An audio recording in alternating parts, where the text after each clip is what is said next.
Conversa bacana, a gente sai super animado de uma conversa como essa e a delícia é saber que a gente vai ter uma outra conversa, no mínimo tão boa quanto. Eu vou pedir para subir para o palco o Leonardo Moura. Tudo bom, Leonardo? Tudo bem, Rodrigo? Tudo bem? E contigo? Tudo ótimo, tudo muito bom. Leonardo, é um prazer estar com você por vídeo, sem precisar falar inglês, inclusive. Né? Achei por conta da nossa língua, né? Para quem não sabe, né, o Leonardo e a Vert Capital está num dos projetos do Lift Challenge, o Real Digital, um dos projetos dos mais interessantes que a gente percebe, né, dos 9 que a gente tem desse uso da nova moeda, que conversa literalmente com esse painel, que é a ideia de que como é que eu uso, né, a programabilidade do Real Digital para ofertar um crédito, né, agrícola sustentável, verde. Então, Leonardo, a gente está aqui, né, para a tua apresentação, para que você possa compartilhar com o público do SYNC essa ideia original, e eu volto no final para a gente bater papo, né, eu e as pessoas que nos assistem aqui por vídeo. Beleza, vamos lá então. Bom, primeiro, bom dia a todos aí, bom dia. Como foi falado, meu nome é Leonardo Moura e hoje nós vamos falar aqui um pouco do Green Tokens e a programabilidade do Real Digital. É um nome aí bonito, de uma apresentação, mas assim, na prática, o que nós vamos falar hoje é de uma proposta de uma aplicação do Real Digital voltado aí para o crédito rural, para o agronegócio.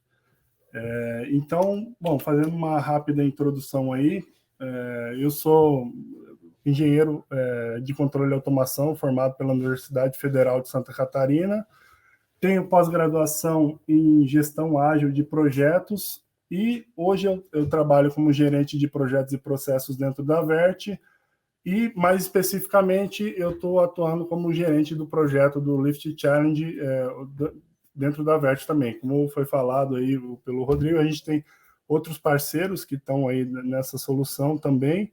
Então, eu sou gerente de projetos olhando do lado da Vert para esse projeto. Certo? E, bom, antes de começar até a apresentação propriamente dita, eu queria falar que eu tenho a satisfação, né, tenho o prazer de ter nascido no celeiro do Brasil, né, o Centro-Oeste, e mais especificamente no Mato Grosso, que é hoje o estado com a maior produção agropecuária. Eu me lembro ainda, desde criança, a gente sempre ouviu falar muito lá no Centro-Oeste de fazendas com milhares de hectares, com milhares de cabeças de gado.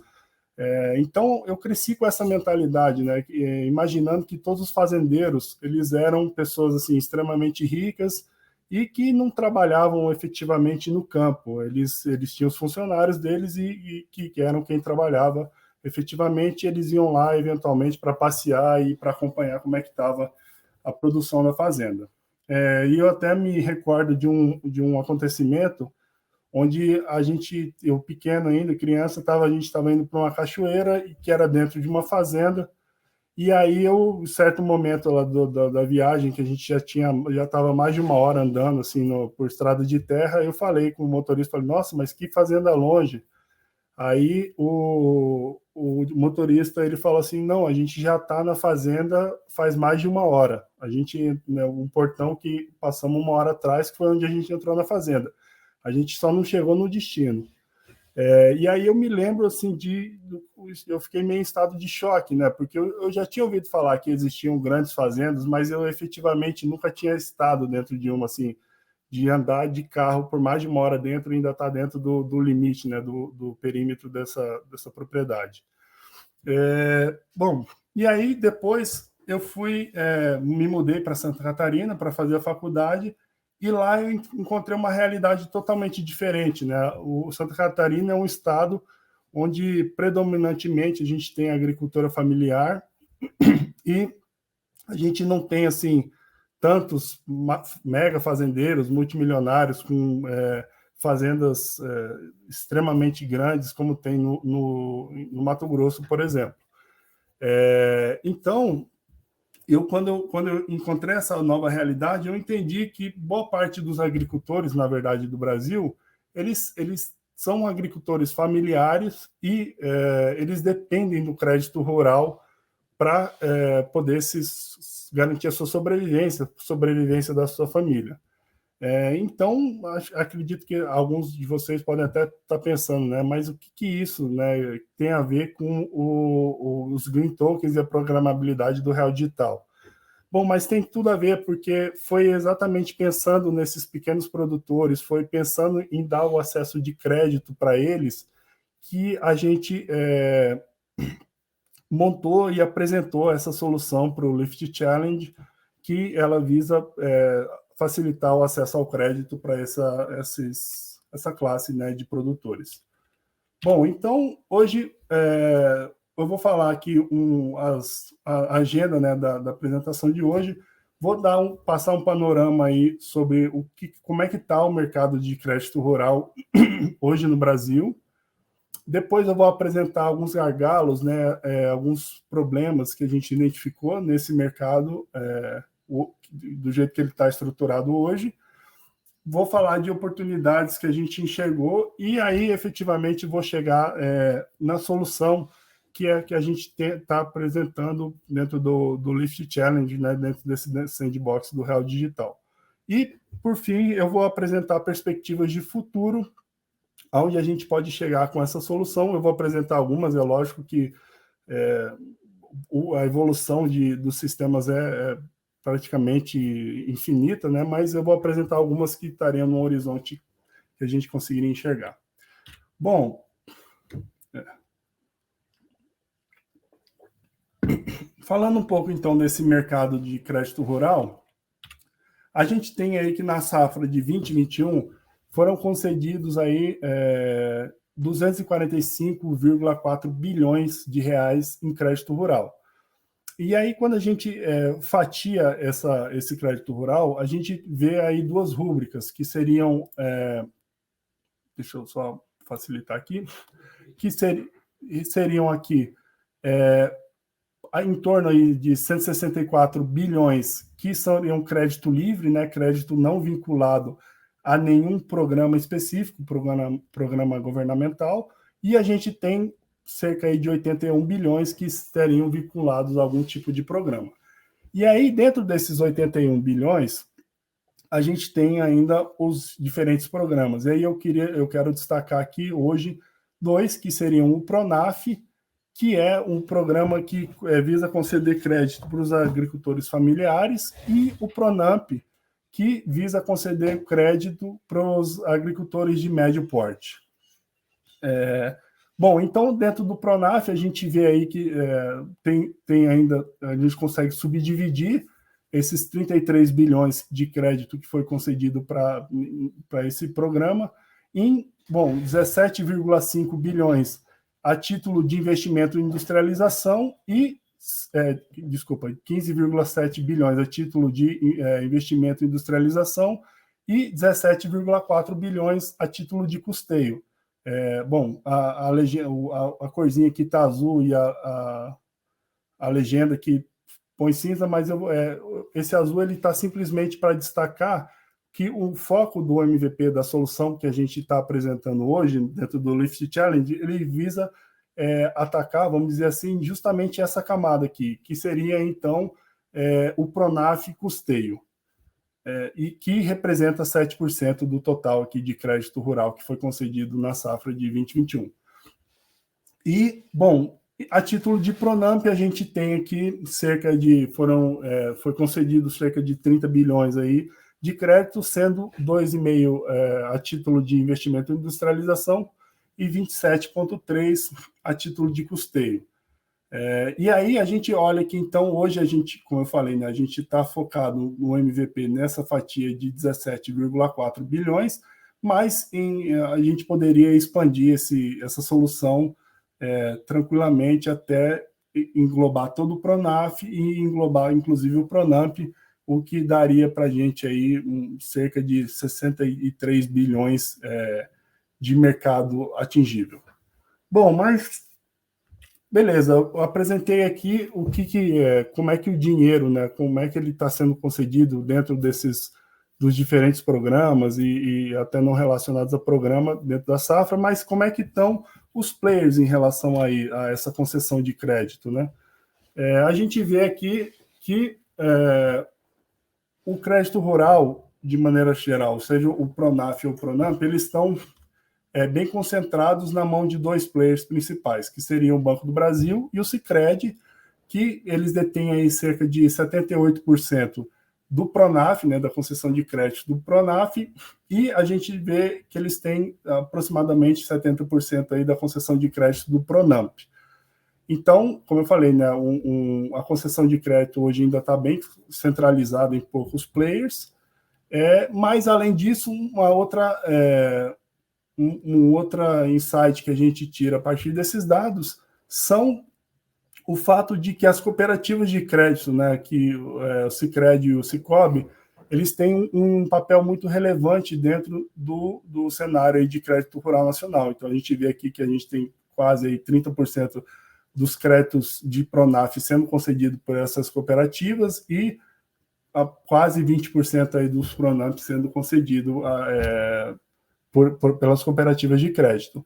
E quando a gente olha aqui essa última coluna, a gente está falando dos valores sujeitos a recolhimento, ou seja, o crédito rural obrigatório, o quanto cada banco, né, cada instituição financeira, cada cooperativa de crédito tem que conceder, ele varia de acordo com os depósitos à vista, a poupança rural e o LCA que aqueles bancos ou instituições financeiras trabalham.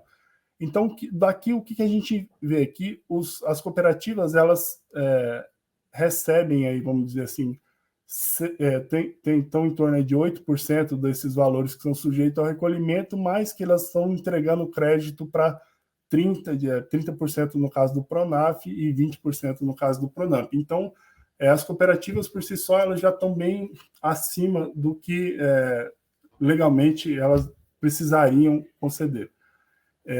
Bom, e visto isso, mas a gente ainda tem um ponto relevante que mostra que ano após ano a gente ainda continua, mesmo com os players concedendo esse crédito para os agricultores, a gente continua tendo uma deficiência de aplicação desse crédito rural obrigatório ano após ano. E a gente está mostrando que os últimos 6 anos, eu não estou aqui com os dados da safra de 21, 22, mas aí, vamos lá, pelos últimos 7 anos a gente teve aí uma deficiência nas aplicações desse crédito rural obrigatório.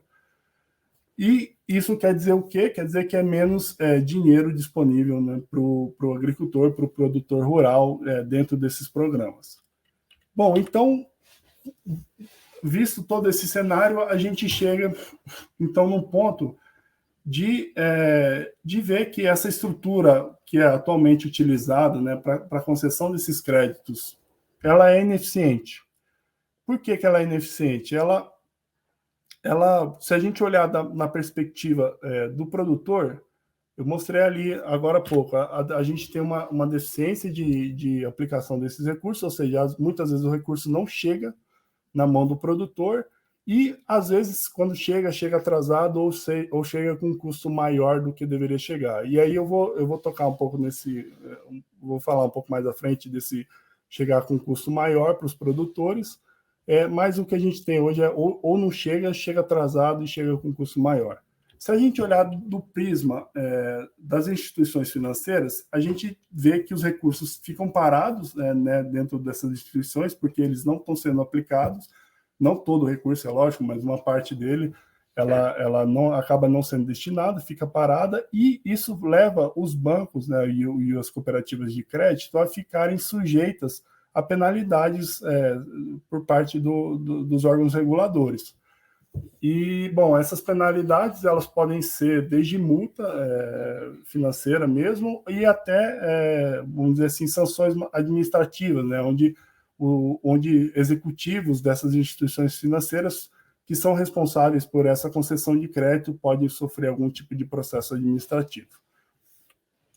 E um terceiro ponto, e muito relevante também, é que hoje o monitoramento e a fiscalização da correta destinação desses recursos, ela, além de não ser ainda muito transparente, ela demanda um alto esforço dessas instituições, porque eu também vou entrar um pouco mais em detalhe mais à frente, mas o Manual de Crédito Rural, né, ele tem uma série de regras que tem que ser seguidas, então ele demanda um esforço de monitoramento muito alto para essas instituições.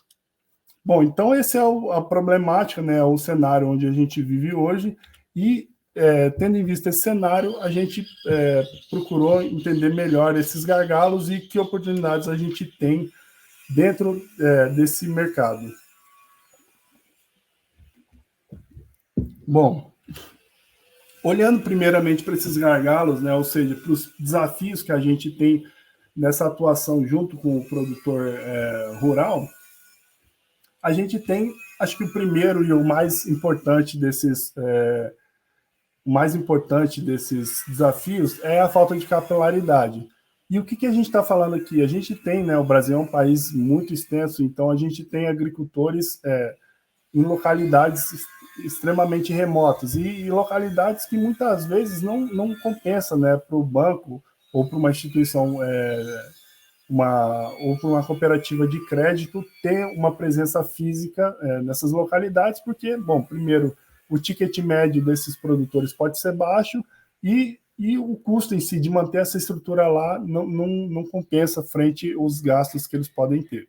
Então, o que acontece na prática é que as instituições elas acabam não tendo essa presença física nessas localidades e pela falta de capilaridade, não consegue acessar todos os agricultores que precisariam acessar e que precisariam desse recurso. Um outro ponto é que as instituições financeiras elas têm uma dificuldade grande de acessar o pequeno produtor. Às vezes até conseguem, né, acessar e saber quem são esses pequenos produtores, mas para que ele consiga aplicar aplicar dentro de um programa desse governamental, aplicar um projeto, ele precisa ter um DAP e um CAF ativo, que são esses DAP e o CAF, eles são documentos que comprovam, por exemplo, para o Pronaf, que esses agricultores são pequenos agricultores, são agricultores familiares. Então, as instituições financeiras, elas muitas vezes conseguem acessar os produtores, mas ele tem o DAP às vezes e não está ativo, muitas vezes ele não tem o DAP, então também é um trabalho muito exaustivo para essas instituições conseguir acessar o público-alvo desses programas. E, bom, um terceiro ponto seria aí a análise de crédito e das garantias, que muitas vezes também é um ponto problemático, porque às vezes esses produtores, a gente conseguiu acessar, o produtor às vezes até tem um CAP ou um DAP ou um CAF ativo, mas ele não tem todos os documentos que seriam necessários para para que o banco concedesse esse crédito. Às vezes ele não tem o documento que dá a posse da terra para ele. Então, bom, ele tem uma série de questões, uma série de problemáticas que envolvem a documentação que também dificulta por parte dessas instituições essa concessão de crédito, essa análise do crédito e das garantias. Se a gente olhar também do ponto de vista de custo operacional ou de observância, esses programas governamentais, eles têm uma exigência maior, têm regras mais rígidas, tanto para a formalização do crédito, quanto para monitoramento. Então, tendo regras mais rígidas, de cara a gente já sabe que esses custos operacionais e de monitoramento, eles vão ser maiores do que outras linhas de crédito, por exemplo, um crédito rural livre, onde a gente não precisa seguir todas as regras que estão previstas, por exemplo, no Manual do Crédito Rural. Por um quinto ponto, desculpa, a gente tem aí as exigências normativas do SICOR. Eu não sei se todo mundo sabe o que é o SICOR, mas basicamente é o sistema onde os bancos, né, as instituições financeiras, as cooperativas de crédito, elas têm que cadastrar as informações daquele produtor, da propriedade e também do empréstimo que está sendo feito. E ou seja, as exigências para fazer esse cadastro, elas são grandes, E também as diretrizes operacionais do Manual de Crédito Rural também são complexas, como eu falei, são uma série de regras. E muitas vezes, se a gente olhar esse baixo ticket médio que esses pequenos produtores podem ter e o alto volume de produtores que são, né, a gente representa aí mais de 50% dos produtores são pequenos e médios produtores, então seria um alto volume, é um ticket médio, o que inviabiliza, por parte das instituições financeiras, a concessão desse crédito. Ele fica, muitas vezes, sai até mais caro do que o próprio banco tem de receita, né, de lucro com aqueles produtores. Então, eu falei desses 5 principais desafios aí que do ponto de vista das instituições financeiras, mas tem um sexto, que seria aí do ponto de vista mais do produtor, que muitas vezes, ele tem uma falta de transparência das taxas e do custo desse empréstimo que ele está tomando. E por que existe isso? Porque muitas vezes, para ele acessar esse crédito, ele faz isso por meio de intermediários. E esses intermediários, esses assessores, muitas vezes não trazem toda essa transparência que seria necessária para que do custo real daquele empréstimo, né, do custo efetivo daquele projeto, daquele dinheiro que ele está tomando das instituições financeiras. Então, bom, esses são os principais desafios que a gente tem dentro desse mercado. E a gente, então, identificou oportunidades tanto através de 2 prismas, vamos dizer assim, olhando do ponto de vista das instituições financeiras e olhando do ponto de vista dos produtores rurais. Bom, destacando primeiro das instituições financeiras, a gente tem aí que, olhando na parte da distribuição, como eu falei, a gente tem ganhos aqui, oportunidades de melhoria na conexão entre os produtores e as instituições financeiras. É possível, através da tecnologia, a gente conseguir fazer esse link entre essas duas partes de maneira mais simplificada e até, como eu falei, né, não sem precisar ter uma presença física. E com isso a gente ganharia, né, a capilaridade, daria capilaridade para essas instituições e poderia escalar o modelo de negócio deles, uma vez que a gente conseguiria acessar produtores de todo o território nacional. E um terceiro ponto seria uma viabilização para o cumprimento das exigibilidades do crédito rural. Ou seja, que está muito ligado com o que foi falado anteriormente. Se a gente tem uma maior conexão com os produtores, uma maior capilaridade, o negócio é mais escalável, a gente consegue acessar melhor esses produtores e consegue ceder todo esse crédito, então consegue cumprir essas exigibilidades. E olhando aí do ponto de vista de melhoria de processos, com certeza com a utilização de tecnologia aí do blockchain e do real digital, também a gente poderia simplificar esse processo de concessão e de monitoramento dos recursos, né, da correta destinação desses recursos. Então, eu também vou falar um pouco mais detalhado disso à frente, mas essas são oportunidades que a gente vê que esse real digital pode trazer para esse mercado. Agora, olhando do ponto de vista, né, do prisma dos produtores rurais, dos agricultores, a gente tem, com certeza, uma ampliação de acesso ao crédito. Então, se a gente conseguindo desenvolver uma plataforma, né, um sistema, uma ferramenta digital que a gente consegue acessar a pessoa independente do lugar onde ela está, do território, independente de eu ter presença física naquela região ou não. Então, a gente, com isso, amplia o acesso ao crédito aos produtores e também a gente, ampliando esse acesso ao crédito e fazendo ele de maneira mais, com processos mais simples, a gente consegue também dar um acesso a um crédito mais barato e rápido para esses agricultores. E um último ponto aí, ainda de oportunidade, que eu gostaria de destacar, é que, bom, seria possível a gente fazer um armazenamento automático dos documentos fiscais. E por que isso é relevante?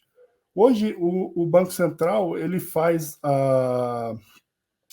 um monitoramento, né, dos créditos que estão sendo concedidos a título de crédito rural obrigatório. ele faz um monitoramento por amostragem. Então, anualmente, eles vão até os bancos e pedem para ver, selecionar algum daqueles empréstimos que foram feitos e pedem para ver os documentos que comprovem o gasto daqueles recursos. E, às vezes, os produtores eles não têm esses documentos no momento, então ele não passa na auditoria, vamos dizer assim. E quando acontece isso, o que acontece na prática? O crédito que ele tomou a título de crédito direcionado, né, um crédito subsidiado com uma taxa melhor, hoje aí, sei lá, por exemplo, em torno de uns 5%, ele poderia, esse empréstimo dele seria desqualificado do crédito rural obrigatório e passaria a ser um crédito normal, né, um crédito de mercado, e que poderia ter uma taxa bem maior, aí, em torno de uns 20%. Então, na prática, isso é muito ruim para o produtor, né? Porque ele tem, se ele não conseguir comprovar esses gastos deles, cresce muito o custo desse empréstimo, desse crédito que ele tomou. Então, essas são algumas oportunidades que a gente está vendo também.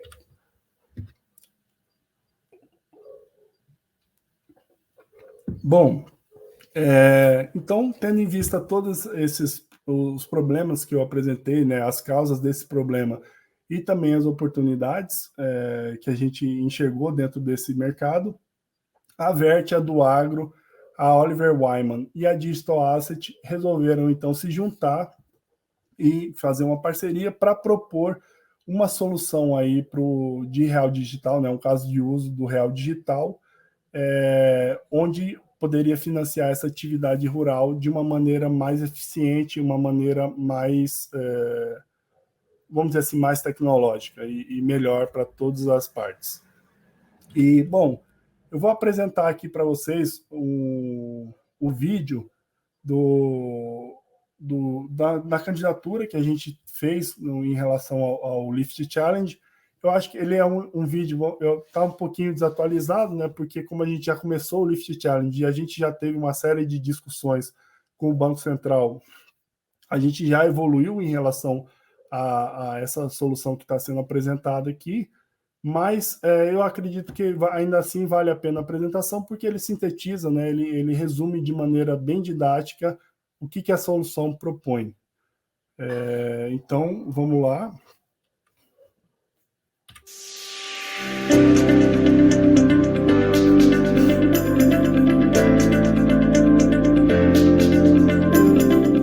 O agro brasileiro é gigante, representa quase 1/4 do nosso PIB e tem papel fundamental para a segurança alimentar do mundo.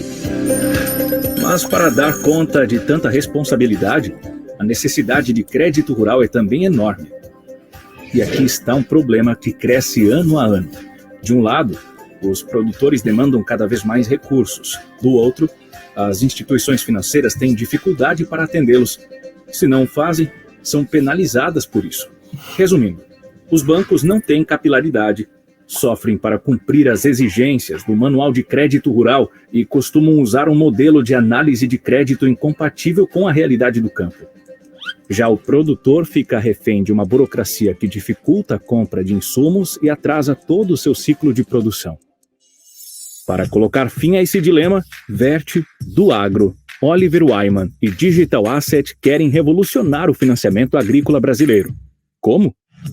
Transformando o crédito rural em CBDCs regidas por smart contracts. Esses contratos inteligentes serão capazes de verificar todos os pré-requisitos para a liberação do crédito rural, garantir segurança sistêmica para a cadeia e agilizar um processo que hoje é lento e antiquado. Funcionará assim: produtores se cadastram na plataforma da Duagro.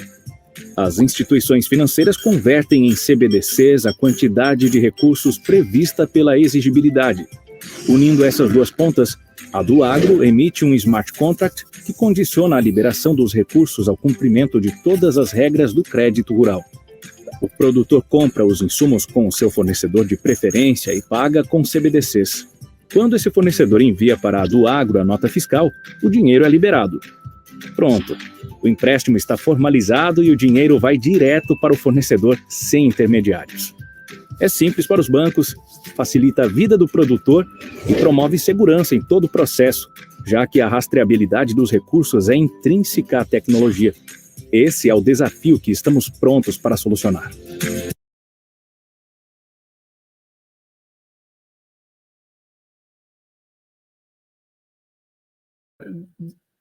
Eu gostaria de destacar, dentro desse vídeo, né, e dentro dessa solução, alguns pontos, né, em relação à nossa solução, a solução que está sendo proposta, que acho que são importantes para que a gente entenda a solução como um todo. O primeiro ponto é que, assim, esse caso de uso que a gente está propôs para o Lift Challenge, que a gente está desenvolvendo dentro desse sandbox, ele basicamente é uma solução inteligente para o fluxo financeiro do crédito rural. E o que a gente está propondo é a adoção de smart contracts, ou seja, contratos inteligentes, como instrumento de crédito desse crédito rural. E com isso, através desses smart contracts, a gente conseguir fazer uma conexão maior e mais rápida e melhor entre as instituições financeiras, os agricultores e os fornecedores. Então, entre esses players que estão dentro desse mercado.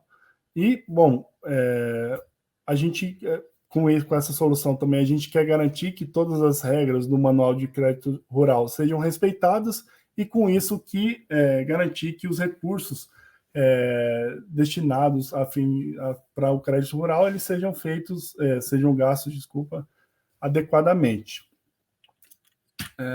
Bom, e agora eu vou explicar um pouco mais detalhada como funciona essa solução. Eu apresentei ali rapidamente o vídeo, que dá uma visão geral, mas olhando mais no detalhe, a gente tem aqui a plataforma, né, CBDC, que seria a nossa solução, e a gente tem os players que envolvem aqui, os stakeholders que estão dentro desse mercado. Então, o processo ele se iniciaria, então, com o Banco Central definindo os requisitos do crédito rural. E quando eu falo definindo os requisitos do crédito rural, o que quer dizer isso? Bom, a cada plano safra, falar qual é o volume de dinheiro que tem que ser cedido a título de crédito rural obrigatório. A gente tem também uma atualização das taxas, né, de empréstimo ano após ano. Isso varia de acordo com o programa que está sendo, onde está sendo submetido o projeto, varia de acordo com a cultura. Então, a gente tem uma cultura que tem uma taxa melhor do que outra. Então, seriam esse cenário. Assim, anualmente, o Banco Central definia esses requisitos e informar as instituições financeiras desses requisitos. Com isso, as instituições financeiras elas poderiam, dentro da nossa plataforma, selecionar os projetos, né, os programas que elas desejam participar. Ou seja, o que a gente está falando aqui? Por exemplo, eles podem selecionar, olha, eu quero conceder crédito para soja no Mato Grosso. Eu quero, então, os bancos eles poderiam detalhar melhor quais são os projetos que eles têm interesse de financiar dentro de cada um dos programas governamentais que existem. Uma vez registrado esses programas dentro da plataforma, os produtores rurais eles vão poder, né, uma vez que eles tiverem sido cadastrados na plataforma e uma vez que eles tiverem feito o seu embarque, né, o onboarding. E o que eu digo pelo onboarding? Bom, a gente fazer as análises, né, em cima desse produtor, ver se ele é um produtor elegível efetivamente para os programas, ver como é que está a condição dele em relação se, por exemplo, a propriedade dele tem algum impeditivo ou não. Bom, então, uma vez que a gente garantiu que aquele produtor e as propriedades dele não tem nenhum impeditivo legal para adentrar nesses programas, ele poderia, então, submeter um projeto agronômico para o programa que for aplicável para ele. A plataforma, então, ela faria um match entre os projetos que foram submetidos e os programas, né, e os projetos que as instituições financeiras disseram que elas têm interesse em financiar. Então, as instituições financeiras, para elas, dentro da plataforma, só vão aparecer os projetos que estão ligados ao interesse do banco, não todos os projetos que os produtores submeterem, né? Então, e com isso, as instituições financeiras, elas poderiam, então, selecionar esses projetos e submeter um lance. E por que eu falo um lance? Porque aqui, na verdade, a gente está construindo um marketplace que vai unir, né, as instituições financeiras e os produtores rurais. Então, o mecanismo que vai ser utilizado para unir esses dois players vai ser um leilão. Então, com todas as instituições financeiras, né, submetendo o lance, né, para esse leilão, a plataforma ela vai, então, selecionar a melhor proposta para o ponto de vista do produtor e vai, então, apresentar essa proposta para que o produtor possa rejeitar ou aceitar, né, seguir com aquele empréstimo. Uma vez que ele aceite, a gente, então, tem uma assinatura digital desse contrato de empréstimo. Então, tudo é feito por meio do aplicativo, digitalmente. A gente não precisaria ter uma assinatura física dos documentos. E, bom, uma vez todo o financiamento, né, o contrato sendo fechado, a gente tem, então, que as instituições financeiras enviariam o CBDC para a plataforma. O CBDC é o real digital que a gente está falando. A plataforma, então, ela armazenaria esses reais digitais, né, esses CBDCs, e ela converteria esses CBDCs em tokens e que esses tokens, né, seriam transferidos para a carteira do produtor rural. Ou seja, esses tokens, eles nada mais são o dinheiro programável que a gente está falando, mas eles representam aquele valor que foi colocado dentro da CBDC, que foi submetido para o crédito para eles através da CBDC, mas dentro desse token estariam, do smart contract, estariam todas as regras para a utilização desse recurso. Então, com essa posse desses tokens, o produtor poderia, então, ir até os fornecedores, adquirir os produtos desejados para seu plano de cultivo e transfeririam esses tokens para a carteira do fornecedor. Então, mas os fornecedores, eles não, de cara, assim, não já receberiam a CBDC na sua conta. Eles precisariam, antes ainda, fazer uma etapa, eles estariam em posse dos tokens, mas tem uma etapa anterior que seria informar qual é a nota fiscal que é referente àquela compra, né, aquela aquisição. E aí, com as informações dessa nota fiscal, a plataforma, né, ela vai buscar esses dados dessa nota fiscal nas bases da Receita Federal e vai conseguir verificar se essa despesa que foi feita, elas estão dentro dos critérios de desembolso do Manual de Crédito Rural. Bom, o que tiver elegível, né, a parte dos gastos que for elegível ao crédito rural, ela vai ser, então, a gente converte esse token de volta para a CBDC e transfere essas CBDCs, né, para a carteira do fornecedor. Então, acho que um ponto importante para destacar aqui é que percebam que a CBDC, né, o real digital, nessa solução, ela transitaria diretamente das instituições financeiras para os fornecedores. Ela não chegaria na mão do produtor rural. O produtor rural ele ficaria só com o token, que é a representação desse valor, né, monetário. Então, com isso, a gente previne a fraude, né? A gente garante que o recurso, por exemplo, se o produtor submeter um projeto e falou que vai, por exemplo, plantar soja, a gente garante que ele realmente vai plantar a soja e que ele não vai adquirir, por exemplo, uma caminhonete ou vai fazer o uso desse recurso que ele recebeu. Então, esse token, essa programabilidade desse real, desse dinheiro, que garante que os recursos estão sendo destinados da forma correta. Bom, e aí, olhando o ecossistema, né, essa plataforma como um todo, a gente, como eu falei, né, a gente tem 4 players principais, sendo que, bom, e aí eu gostaria de apresentar aqui o que a gente tem de benefício, então, para cada um desses players. Bom, primeiro, olhando do ponto de vista do Banco Central, a gente teria uma otimização da política de crédito agrícola, que isso quer dizer o quê? Quer dizer que a gente garantiria o recurso, a quantidade de recursos necessária estaria sendo destinada para os stakeholders apropriados e em todo volume de maneira rápida e simples, né? Então, de maneira ótima, essa concessão de recursos.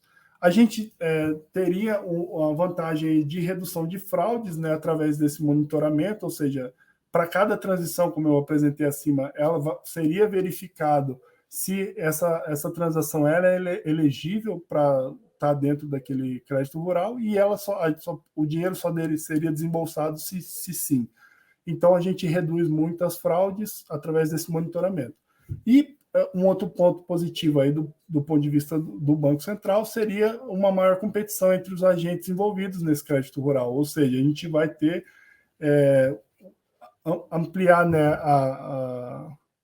a gente teria que o produtor ele teria mais acesso a diferentes players, né, diferentes instituições financeiras, e as instituições financeiras então teriam que oferecer boas propostas para os agricultores para conseguir conceder aquele crédito para um agricultor específico. Olhando do ponto de vista aí das instituições financeiras, a gente tem um acesso a uma gama maior de clientes sem expandir a presença física. Isso quer dizer o quê? Está muito ligado com o que eu já falei anteriormente, né? A gente, por meio da tecnologia, a gente não precisaria que o banco tivesse um gasto de ter a presença física para conseguir acessar um cliente. Então, ele aumenta a gama dele de clientes sem aumentar o custo. A gente promoveria também uma possibilidade de cumprimento integral das exigibilidades, e aí, com isso, como eu falei anteriormente, a gente diminui o risco dos bancos estarem sujeitos a penalidades, dos bancos e cooperativas de crédito, né? Elas estarem sujeitas a penalidades por parte dos órgãos reguladores, e a gente tem, né, a redução dos custos operacionais e de monitoramento, conforme foi falado anteriormente. Se a gente olhar do ponto de vista dos produtores rurais, a gente vai ter um maior acesso a fontes de financiamento, né? Ou seja, o produtor não vai ficar limitado a pedir crédito no banco da sua região, ele poderia pedir para qualquer banco, ou cooperativa de crédito, né? Qualquer instituição financeira, na verdade, nacionalmente, e com isso a gente tem sendo também por aplicativo, por meio de tecnologia, né? Por meio de um sistema, a gente conseguiria simplificar esse acesso e ser acesso ao crédito mais rápido e menos burocrático. E, por fim, a gente também teria maior transparência no processo e nas taxas de crédito, né? Uma vez que, por exemplo, a gente removeria esse intermediário que tem hoje, então as instituições financeiras, né, as cooperativas de crédito, elas utilizando a plataforma, elas precisariam deixar bem claro qual é o custo final, qual é o custo efetivo desse crédito para o agricultor, e aí, com isso, o agricultor teria certeza do que ele está pagando para acessar aquele dinheiro. E, olhando aí ainda do ponto de vista dos fornecedores, a gente teria uma possibilidade de maior crescimento do setor, porque se a gente tem maior acesso a crédito, né, os produtores com mais dinheiro em mãos, eles podem gastar mais para comprar os insumos, então o setor cresce do ponto de vista aí, dos fornecedores. Hoje a gente tem uma atuação desses fornecedores muitas vezes como financiadores dos produtores, e isso é ruim porque não é o core business desses fornecedores, e ele traz também um risco sistêmico, porque por exemplo, se um produtor, né, um agricultor, ele não paga esse financiamento, a gente pode ter que os fornecedores, eles podem ter um prejuízo aí que não está nem dentro do core business dele, né? Então, para a gente removendo esse financiamento dos fornecedores, a gente está reduzindo o risco sistêmico como um todo. Bom, então é isso, mas aí uma pergunta que sempre fazem para a gente, né, desde que a gente apresentou esse projeto a primeira vez, é uma pergunta que sempre surge, bom, mas beleza, quais são os ganhos de eficiência, então, do Real Digital, da utilização dessa infraestrutura aí de DLT, né, de tecnologia de registro distribuído, a blockchain, são os ganhos de eficiência disso em relação ao Pix que a gente já tem hoje? Bom, foi falado já ao longo desse evento, em relação, né, ontem o Fábio falou um pouco do Pix e o Real Digital, quais são os ganhos de eficiência do Real Digital, mas aqui eu também gostaria de destacar 3, e o primeiro deles é a programabilidade desse dinheiro, ou seja, a gente consegue, através desses smart contracts, incorporar as regras do programa dentro da moeda. Então, a gente garante que a transferência do dinheiro do produtor para o fornecedor, ela só vai acontecer uma vez que todas as regras forem atendidas. Então, esse é talvez o principal ganho deles, que hoje a gente não consegue realizar com o Pix. E aí, eu acho que um ponto super importante para falar também é que o Pix, com certeza, é uma ferramenta muito boa, né? Impressionante que o Banco Central desenvolveu, mas assim, a tecnologia hoje evolui muito rápido, então um Real Digital traria ainda mais melhorias para todo o sistema.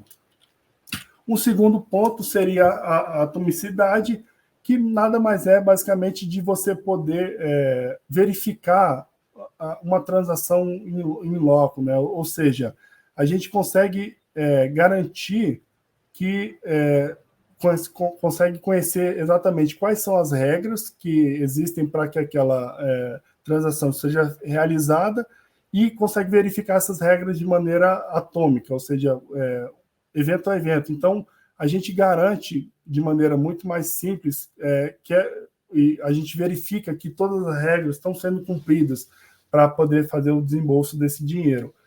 A atomicidade e a programabilidade são muito próximas, mas a atomicidade ela diz mais assim em relação a você conseguir verificar a estrutura, né, a infraestrutura como um todo. Então, você consegue, conhecendo o código do que está naquela blockchain e que está naquele smart contract, você consegue garantir que todas as transações que ocorreram dentro deles passaram e teve que as regras foram cumpridas. E um terceiro item e último aí que eu quero destacar seria a auditabilidade, ou seja, a capacidade de fazer uma auditoria. Essa parte de rastreamento, ela está intrínseca dentro da blockchain, né, dessas tecnologias de DLT. Então, seria muito mais fácil a gente fazer uma trilha de auditoria automática dos livros-razões, né, dos registros de maneira distribuída, e ainda assim garantindo a privacidade de maneira integrada, ou seja, a gente consegue, por exemplo, estabelecer dentro dessa DLT que o Banco Central, por exemplo, seria o único player que teria acesso a fazer essa auditoria em toda a cadeia e os demais players não teriam esse acesso. Então, a gente consegue fazer essa auditoria e ter essa privacidade integrada, garantindo aí a segurança dos dados. E isso não seria possível assim, de maneira fácil e sem um esforço adicional em qualquer outra solução que existe hoje em dia. A gente demandaria, assim, a gente construir essa trilha de auditoria e ainda maneiras, né, mecanismos para garantir que a segurança dessas informações, né, que elas a informação não ia poder ser vista por agentes que não sejam os agentes que deveriam ter acesso àquela informação. Bom, então, são esses os ganhos que a gente vê em relação ao Real Digital, em relação ao Pix, e, como eu falei, discutindo aí um pouco de perspectivas de futuro, né, possibilidades que a gente poderia ter ainda com essa tecnologia. Eu falei lá no começo da apresentação, na verdade, bom, as possibilidades são infinitas, né, à medida que a tecnologia evolui, a gente poderia ter cada vez mais novas possibilidades, mas algumas que eu quis destacar aqui, que a gente já enxerga hoje de cara, seriam, bom, primeiro, no plano de cultivo, a gente poderia ter, por exemplo, que essas regras, além das regras do Manual de Crédito Rural, as regras também do plano do projeto, né, sejam incorporadas dentro da moeda, ou seja, que eu quero dizer com isso? Se o produtor colocou lá no projeto que ele vai plantar milho e não soja, ele consiga comprar sementes de milho e não de soja. Se ele falou que vai gastar, sei lá, R$100 mil em defensivo agrícola, que ele consiga gastar 100 mil e não 200 mil e assim por diante. Então, a gente poderia incorporar outras regras, outras regulamentações futuras nesse plano de cultivo, né, nessa moeda digital, quer dizer, e com isso a gente também conseguiria padronizar e comparar esses planos de cultivo, que facilitaria, né, maximizaria a eficiência do trabalho do agrônomo. Olhando aí da perspectiva de ofertas, a gente poderia ter que, por exemplo, as instituições financeiras elas ofertassem um volume acima do limite que está no crédito direcionado. E o que eu quero falar em relação a isso, né? Por exemplo, hoje no Pronaf, o produtor ele só pode receber anualmente R$250 mil. É o máximo o limite que ele pode pedir de crédito. Mas, por exemplo, pode ser que ele precise de R$400 mil. Então, o que o banco a instituição financeira, né, a cooperativa de crédito, poderia fazer é oferecer R$250 mil dentro da linha do crédito direcionado e oferecer os outros 150 mil dentro de uma outra linha de crédito rural e poderia fazer uma taxa combinada, né, uma parcela da taxa do crédito rural e o que exceder o limite, uma outra taxa. E com isso a gente poderia apresentar múltiplas ofertas aí para os produtores, caso não tenha uma que seja claramente dominante, muito melhor do que as outras. Em relação ao mecanismo de leilão, é até engraçado esse ponto estar aqui, mas assim, a gente já tem o mecanismo de leilão, ele já foi desenvolvido, né? Ele já está dentro da solução, ele já está sendo apresentado, inclusive, né, dentro do Lift Challenge. Mas o que a gente está querendo falar aqui é que existem muitas possibilidades de mecanismo de leilão. E a gente está usando, no momento, o leilão de segundo preço. Mas, se fosse necessário, a gente poderia modificar esses mecanismos de leilão de maneira bem simples, rápida e fácil, para qualquer outro mecanismo que a gente ache que seja interessante. Olhando aí do ponto de vista de agricultura orgânica, essa tecnologia do DLT também permitiria que a gente fizesse a marcação de toda essa cadeia de suprimentos da cultura desse produtor e o que agregaria valor para ele, né, facilitaria com que ele comprovasse e com que ele fizesse a produção dele dentro de algum requisito específico, dentro de alguma especificação, e ficaria muito mais fácil dele comprovar até para as certificadoras, né? Ficaria muito mais fácil das certificadoras fazerem uma auditoria e garantir que aquela produção é uma produção orgânica. Do ponto de vista aí de emissão de CO2 e crédito de carbono, também mesma coisa, né? Com acesso a esses planos de cultivo, a gente conseguiria fazer uma melhor estimativa e um correto rastreamento das emissões que aquela fazenda, né, aquela propriedade está emitindo. Com isso, a gente consegue verificar melhor a pegada que ele tem ecológica e, consegue verificar qual é o sequestro de carbono que aquela produção tem, e a gente poderia converter isso em crédito de carbono para o produtor. E, por fim, para finalizar, a gente poderia, por exemplo, ainda também fazer securitização dentro dessa solução, o que expandiria ainda mais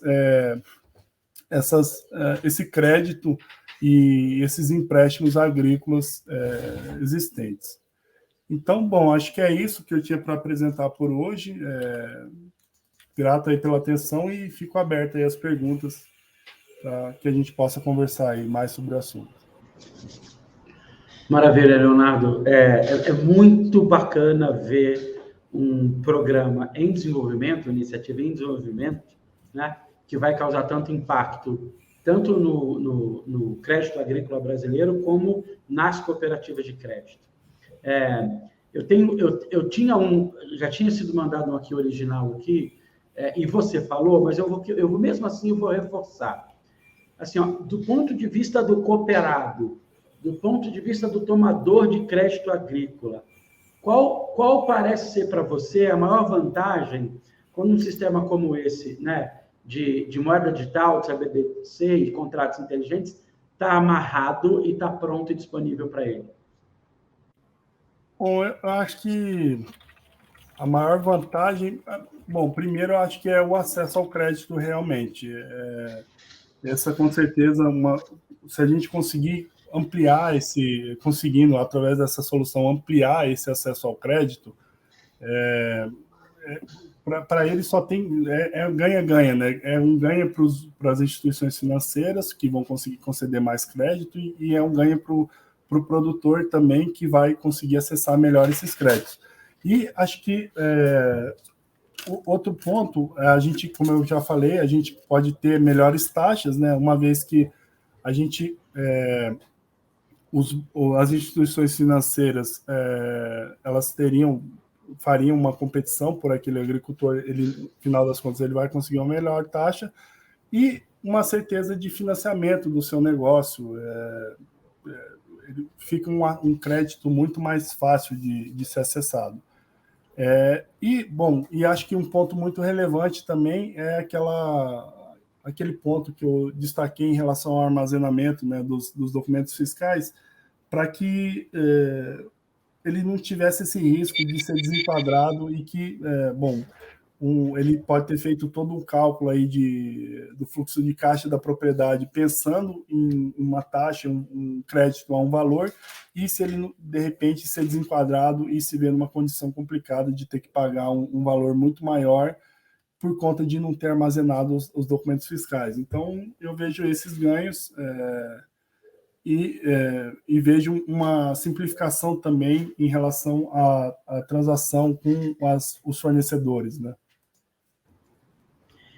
Enquanto você falava, eu estava lembrando de um termo chamado custo total de propriedade, né, que se aplica aqui, né? Quer dizer, o trabalho que dá, né, você conseguir fazer um pedido de um empréstimo rural como esse, da parte de documentação, e não só, né, de você ter certeza absoluta que eles estão em dia, de você ter certeza de onde eles estão, com quem eles estão, e o que você falou, né, chegando ao final, você ter certeza de que isso você não vai ser desenquadrado.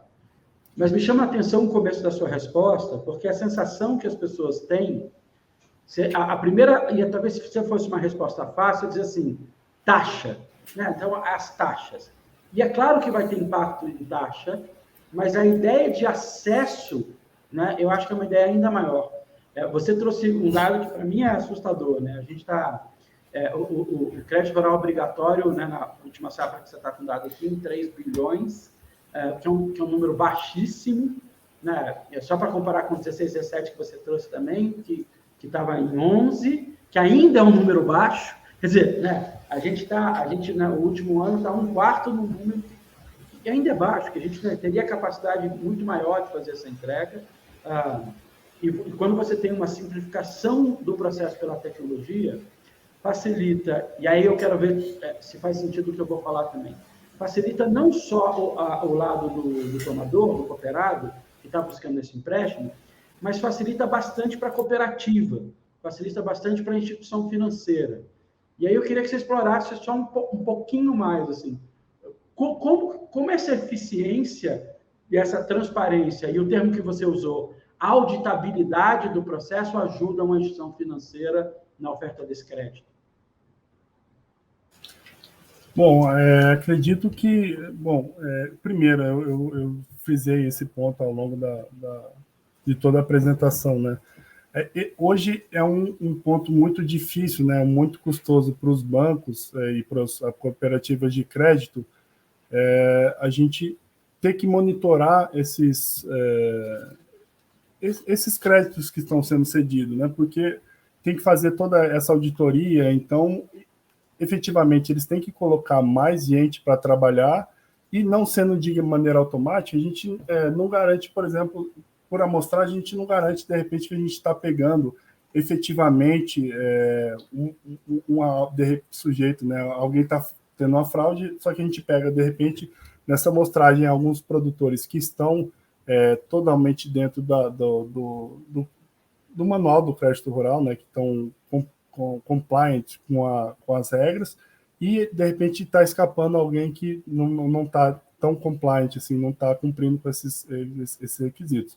E uma vez com a auditabilidade, né, com essa rastreabilidade que existe intrínseca da plataforma, a gente garantiria que 100% das transações, 100% dos empréstimos, né, eles estariam sendo auditados. Então, com isso, a gente com certeza consegue identificar fraudes muito mais rapidamente e consegue, reduzindo as fraudes, a gente consegue com certeza reduzir também as taxas que são cobradas, né, para esses créditos, porque a gente tem certeza que